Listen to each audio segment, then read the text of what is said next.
Hey everyone, it's Ornlu, and it's time for the third part of State of the Civs 2024. So for those who have not seen the previous segments, State of the Civs is a short series I do around the start of a new year, where we take a holistic look at all of the civilizations in AoE2 right now, assessing not just how balanced they are, but also how cohesive is their design. Basically, do these civs feel like a natural part of the AoE2 roster? Are they unique? Do they have situations where they shine and situations where they struggle? Do their bonuses feel gimmicky or out of place? That sort of thing. In an attempt to quantify these fairly nebulous concepts, as well as to keep track of all the different civs in the game, we're going to place everybody on a modified tier list. I explain what I mean by the different tiers in the first part, so be sure to check it out if you haven't seen it yet. Of course, this is episode 3, and since we're going in alphabetical order, today we will be assessing the Gurjaras, Hindustanis, Huns, Incas, Italians, Japanese, Khmer, Koreans, and Lithuanians. Also, during the process of writing the script for this video, I got fed up and decided to add another tier, Powercraft, so boom! There it is. Oh, whoops. That's the spoiler for the final tier list. This is the new one featuring the Power Crept tier. I'll also be adding Bulgarians, Celts, and Ethiopians to that tier right away. And to briefly explain what I mean here, the Power Crept civs are not generally bad, but they just feel outshone in the current meta. I don't really think these civs need major balance changes, and they're all well designed. With some nerfs or changes to other civs, as well as natural shifts in the metagame, we can see all of these guys more often. If you'd rather call this tier non-meta, that's perfectly fine too. Lastly, if you guys are excited for this breakdown, be sure to leave a like on the video, comment on what you think of the civs we cover, and subscribe to the channel for tons more AoE2 content. So will I endlessly praise the classic civs? Will I be a shill for Forgotten Empires? Who knows? Let's find out. Oh boy, we get to start today with the Gurjaras. Gurjaras. I don't know. I get told my pronunciations are incorrect by people no matter what I say. Regardless, this camel and cavalry civilization from the Dynasties of India expansion is certainly out there in terms of design and playstyle. Right away, you're gonna need to adjust your Dark Age with the Gurjaras, as garrisoning your sheep in the mill, although providing you a nice food boost, does mean you need to look for extra food elsewhere, typically by luring your deer early. However, if done correctly, you can get a really smooth Dark Age into Feudal Age. The Camel Scout here can be a nice tool against enemy cavalry, although it's usually too expensive to train any more past your starting one. Castle Age is where the Gurjaras really come online though, as your Shrivanshrider unique unit counters archers quite well, your extra strong camels counter cavalry with ease, and your castle unit, the Chakram Thrower, obliterate infantry. In case you didn't notice, that gives you strong answers to all main unit classes, which will carry through into the late game. That said, Gurjaras have some noticeable weaknesses, namely if you don't have the correct counter unit on hand at any given point, you will likely die quite easily. This makes the Gurjara player rather vulnerable to surprise tech switches or well-balanced double gold army compositions. Furthermore, their trash is just not very good at all, missing pikemen, the last archer armor upgrade, and blast furnace, so you tend to need to win games before gold runs out. So last year I placed Gurjaras in the somewhat problematic tier. They were fairly new at the time, but they just had so many clunky aspects to their design. The Camel Scout was either annoying or useless, Shrivamsha Riders were straight unfun to play against, and Mass Chakrams deleted everything. In general, Gurjaras were too strong, sure, but it was how they went about it that led to a really lousy playing experience for players at all levels. Still, Gurjaras did get some changes in early 2023, especially in regards to the Shrivamsha Rider. This unit was just so easy to mass and too difficult to stop both in straight-up fights and raiding situations, so they had their gold cost increased from 20 to 30, and their reload time reduced from 1.75 to 2. But where does that leave the Gurjaras in 2024? Honestly, although more balanced than last year, Gurjaras don't really feel any closer to being what I would call well-designed, so I'm going to keep them in the somewhat problematic tier. Their gold-intensive units are so strong at what they're good at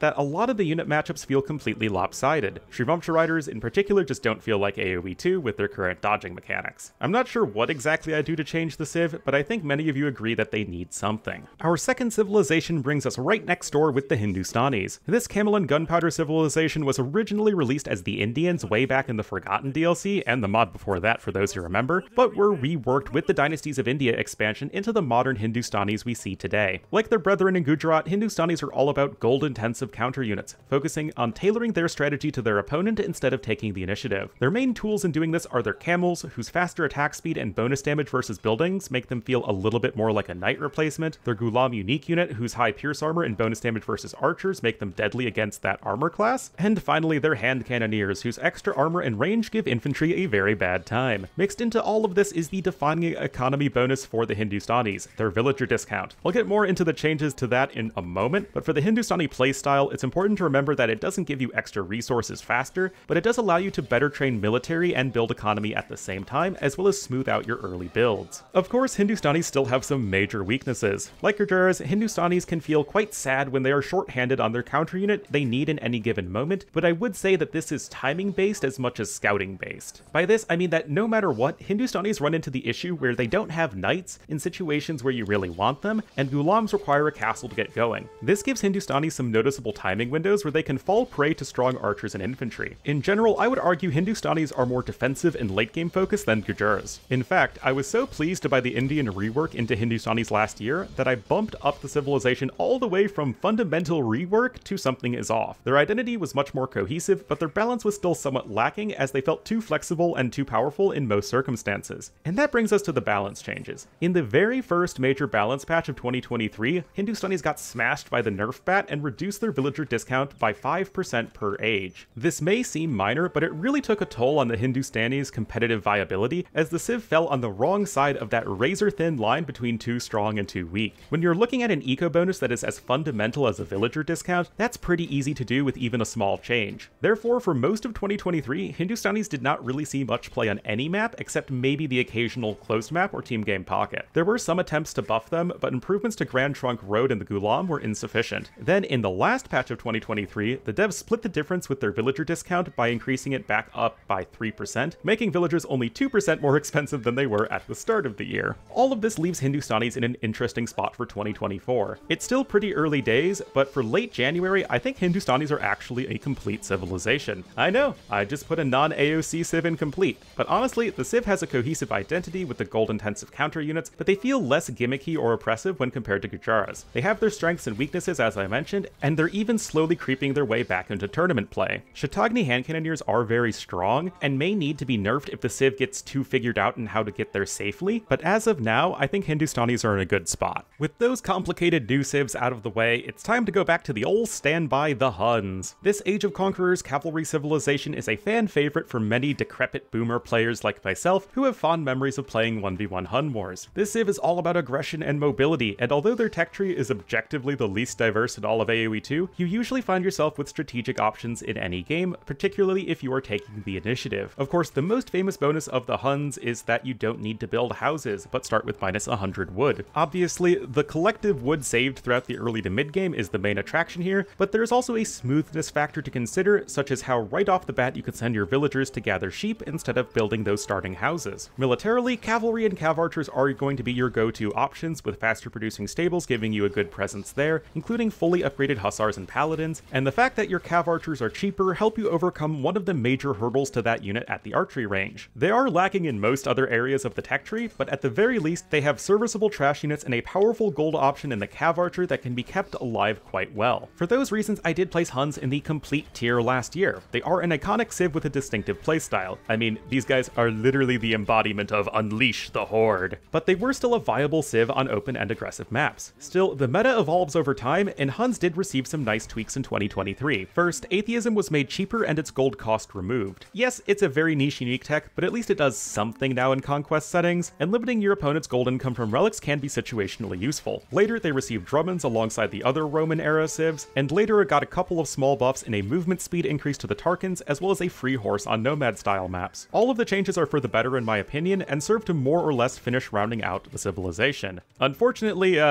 we have a problem. We don't really see Huns anymore in high-level play in 2024, even on open maps. Sometimes old-school players like Viper or Doubt will pick them, but it's not very common. It was writing the script for this section that put me over the edge in creating the Power Crept tier, so that's where I'll be placing the Huns in 2024. These guys are good, they feel fun to play and are unique, it's just that not having houses to wall with can be a big problem in the very fast-paced meta in which we find ourselves, and there are simply other Civs that can do the whole general playstyle of aggression and mobility better. Khmer, Magyars, Gurjaras, and even Malians come to mind here. Huns aren't that far down in terms of power level from those guys, so I don't think it will take all that much to bring the civilization back to the spotlight they alone held for so long. Our next Civ is going to be one of the most dynamic of 2023, the Incas. This infantry civilization was added during the Forgotten expansion and represents the only American Civ added after AOC. Of Aztecs, Mayans, and Incas, our South American Civ is the most defensively oriented, forgoing powerful bonuses to their economy or unit quality, and instead focusing on efficient counter units units, strong defenses, and a broad tech tree. That said, Incas get off to one of the smoothest starts of any civ, with an Eagle Scout, free llama, extra spacious houses, and even the food discounted militia all boosting their Dark Age in small but impactful ways. Once Feudal Age rolls around, Incas begin to focus more on their strengths. Discounted counter units, cheaper food costing eagles, spearmen, and skirmishers all help give Incas a super efficient Feudal Age army. The cheapness on the food cost is especially helpful, as it better allows Incas to get a strong Castle Age time. At this point, the discount gets even greater, and although the most common mid-game play is Eagle Warriors accompanied by monks and siege, Incas can still do crossbowmen, skirmishers, and slingers just fine. Once the game gets late, it's all about the three main gold-intensive counter units for Incas: the Cambiuk to counter cavalry and melee units in general, the Eagle Warrior to counter siege, monks, and archers, and slingers to counter infantry. Combine that with cheaper skirms and halberdiers, as well as decent monks, and you have a civilization that can counter almost any army thrown at them. Still, Incas have some weaknesses. Namely, like all American civs, Incas will struggle once gold runs low, as they have no raiding or mobility option to close out a late game. In addition, although their armies are cost efficient, they are usually not super population efficient, which can be a big issue in team games. Speaking now to the role of Incas throughout the last year, the Civ saw a meteoric rise with the addition of their new bonus: military units cost less food per age. This fits thematically, and it especially made them more competitive with Mayans and Aztecs in the early game. That was their main issue at the start of last year, and why I put them in the somewhat problematic tier. Unfortunately, this bonus swung them too far in the other direction, where Incas basically became a better version of both Aztecs and Mayans, and furthermore crushed both of those civs due to the Slinger plus Eagle Warrior army composition, murdering Meso civs in the mid-game. In late 2023, the food bonus was toned down by 5% per age, but if recent tournament pick rates mean anything, Incas are still the top dog of the American civs. So what does that mean for 2024? I think Incas are in a way better spot now than they have ever been. I mean, this was the civ that only did villager rushes a couple years ago. Still, they do feel overtuned, so I'm going to put them in the almost there tier for 2024. In addition to the major changes, Incas also received some small adjustments to the underwhelming Andean sling unique tech, as well as now having the free llama as a team bonus, so they are overall more well-rounded. They just need to be reined in a little bit more to feel complete. Moving now to the other I civilization, we now have the Italians, an archer and naval civilization that hails from the Forgotten expansion. Mostly well known for their water map strength, Italians nevertheless are useful in a variety of settings. Basically all of their bonuses come in the form of discounts, and although I don't think this is the most interesting way of going about a civ, it does at the very least allow Italians to be played in many different ways, especially because they also have a very broad tech tree. Speaking especially to water and hybrid maps, Italians are perhaps the most flexible civ in those settings. Cheaper fishing ships, age up, and dock techs all allow Italians to hit an aggressive timing with those early resource savings, or to use those same savings to take a more defensive and economic approach. This makes them a very popular pick for tournaments, as you can feel comfortable in almost any matchup.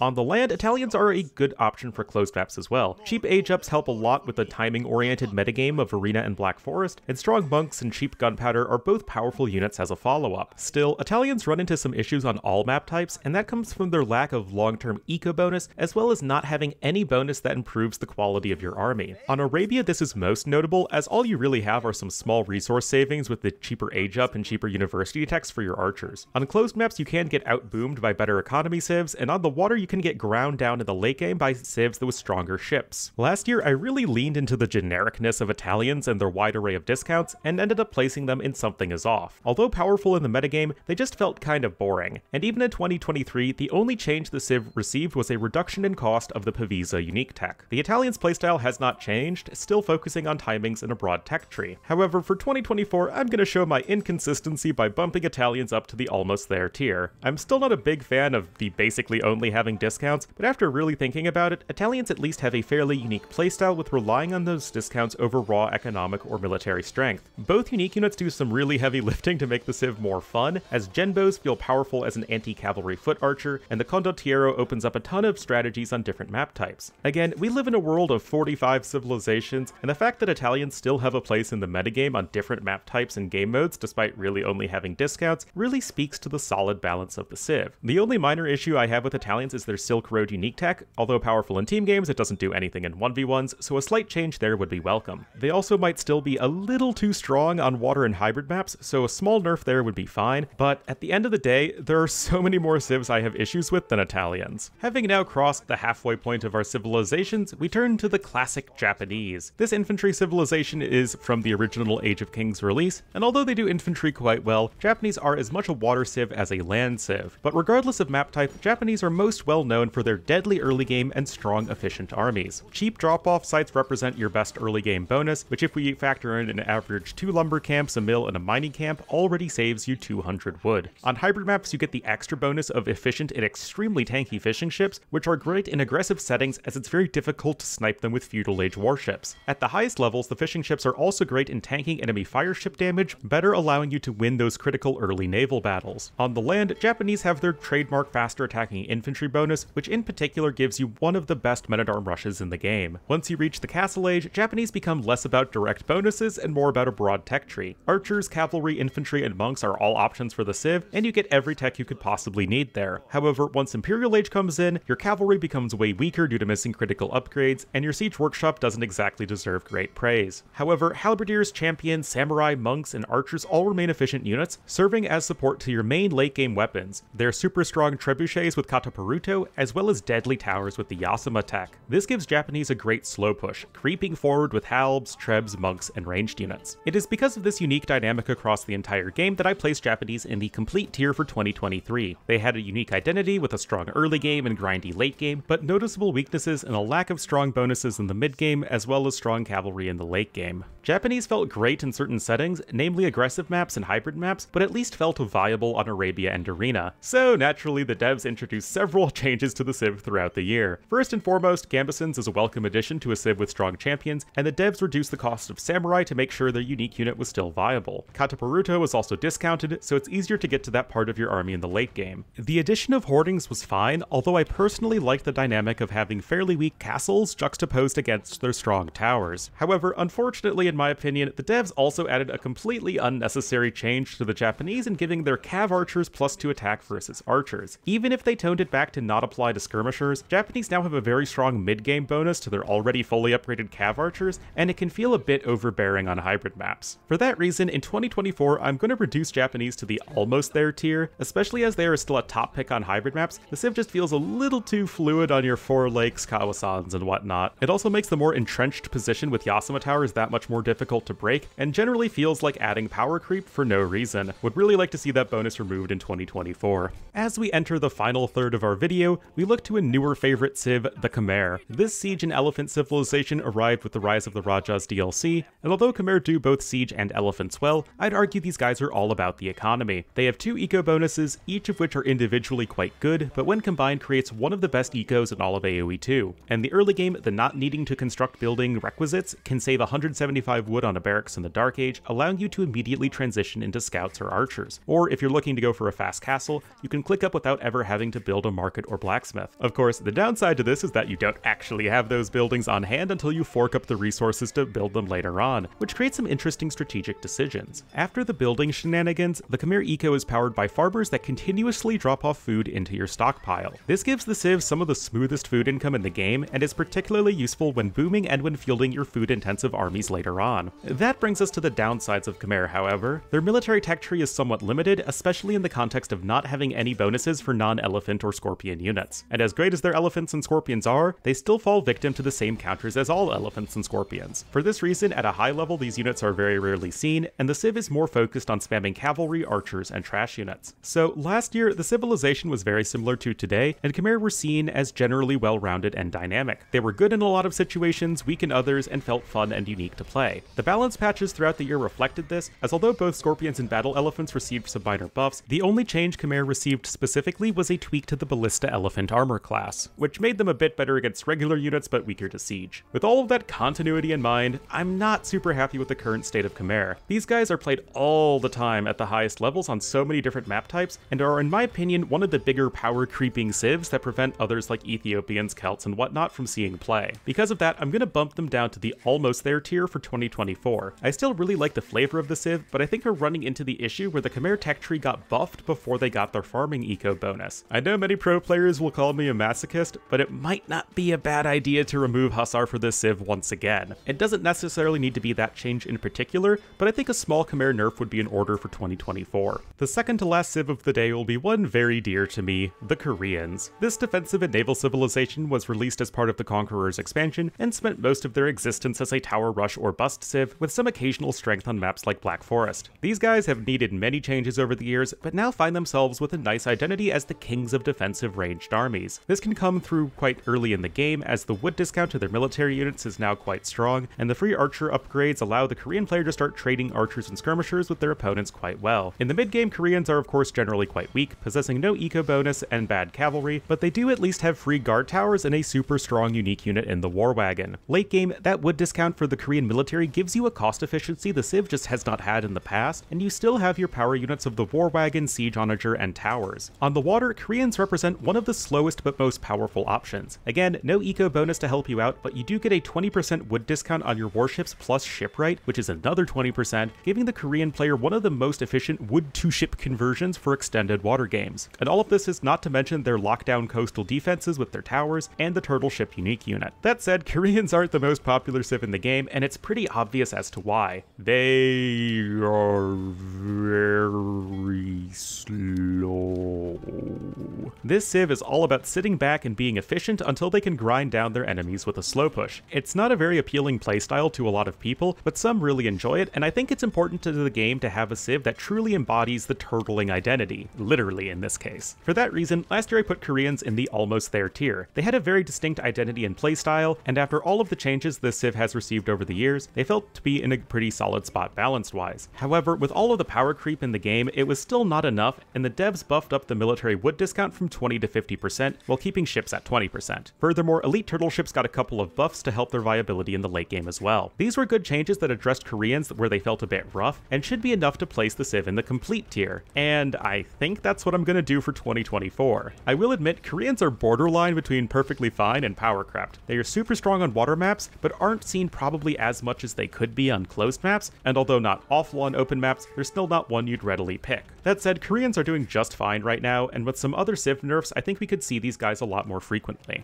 Finally for today, we have one of the most distinct civilizations in recent years, the Lithuanians. A cavalry and monk civilization from the last Khan's expansion that came with DE, Lithuanians are about starting fast and finding scrappy armies that support extremely powerful cavalry. The fast start is something you'll notice right away, as Lithuanians begin the game with an extra 100 food. This can obviously be used in plenty of different ways. At a bare minimum, you're probably not going to have any idle time in the Dark Age. However, the extra 100 food can be used to rush out militia quickly, go over to wood right away on hybrid maps, or even research a faster feudal age. Once you get to that age, Lithuanians are more about their fast spearmen and skirmishers to keep you alive and ideally establish some semblance of map control, because Castle Age is showtime for this Civ. Lithuanians are absolutely defined by their relic bonus, granting your knights and Lechai unique unit 1 extra attack per garrisoned relic up to +4. Getting these relics is absolutely critical because with them, your cavalry is borderline unstoppable in the mid game and very strong in the late game, but without them, you have no economy bonus or military bonus to your gold units. You live by the relics and die by the relics. Beyond just cavalry, Lithuanians do have a pretty broad tech tree with good monks, gunpowder, and trash units, but with notable deficiencies to their infantry and siege. The Latus is one of the most powerful unique units in the game, especially with relics, and although it's easier to get to than paladins, the Latus is still very much worth going for in most situations. Last year, Ornlu was kind of toward Lithuanians, placing them in the something is off tier. I personally don't like the dynamic of relics boosting cavalry attack, as I find it too snowbally one way or the other, but it is unique, and I recognize that a lot of people out there really like that bonus. The Civ is good on hybrid maps, decent on open maps, and at least playable on closed maps, so balance-wise, Lithuanians were fine. Still, the devs felt the need to adjust the balance of Lithuanians in 2023. The one change received by the Civ was to their starting food. It went from a flat start with +150 food to you get +100 food per town center. At a basic level, this nerfed some of the speed that Lithuanians had in the Dark Age, but made them more able to play an economic style in the mid-game. So for 2024, what to do with Lithuanians?